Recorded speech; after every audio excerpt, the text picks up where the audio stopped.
Manifestation des mototaximens dans les rues de Ngaoundéré ce 16 mars 2020 ont de nombre 2 morts sur le carreau. Ils payent ainsi le prix fort des conflits opposant les conducteurs de mototaxis aux forces de l'ordre.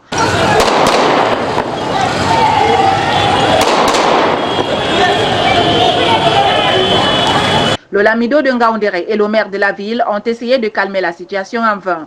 Les forces de l'ordre ont jeté des gaz lacrymogènes pour disperser la foule, mais en vain. Parce qu'on a supporté UNDP, c'est pour cela qu'elle nous met mal à l'aise ici à Ngaoundéré. Il avait dit que c'est à partir de 22h qu'il devait laisser les motos de ne pas travailler. Mais à 20h, à partir de 20h, il ne fait que nous arrêter. Papa Paul Biya, sauve-nous, sauve tes enfants, Papa Paul Biya. Les policiers à 19h sont pour nous arrêter, pourquoi? On les a fait quoi? Ils avaient la moto, ils chicotent encore les attaquants. On les a fait quoi?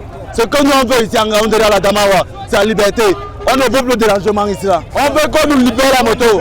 On nous libère tous les motos. En effet, la nuit dernière, près de 100 motos seraient saisies par les éléments de la police, ainsi que certains de leurs conducteurs et des civils clients qui seraient arrêtés avec brutalité et injures.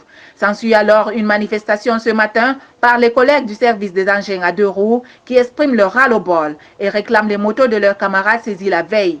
On assiste alors à des échanges fâcheux entre les manifestants qui lançaient des pierres et des forces de l'ordre qui, après gaz lacrymogène, auront disproportionnellement fait des tirs à balles réelles.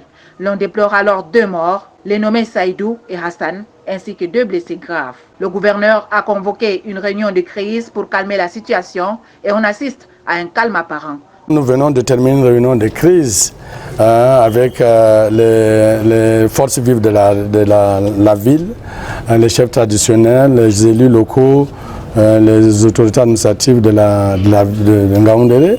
Nous avons donc tiré les choses au clair pour dire qu'il faut bien que ces forces vives ramènent ces enfants qui sont leurs fils, qui sont leurs neveux, qui sont leurs cousins, qui sont leurs petits-fils. Ces forces vives devraient ramener à de meilleurs sentiments ces enfants qui se sont mal comportés. Rappelons que le gouverneur de la région de l'Adamawa avait fait un arrêté le 6 février 2019 interdisant la circulation des engins à 2 roues à partir de 20h dans sa zone de commandement. Pour amende, une moto arrêtée après 20h devrait payer une somme de 25 000 francs CFA. Cet arrêté serait mis au frigo juste le temps des campagnes électorales et il aurait repris son rôle hier soir.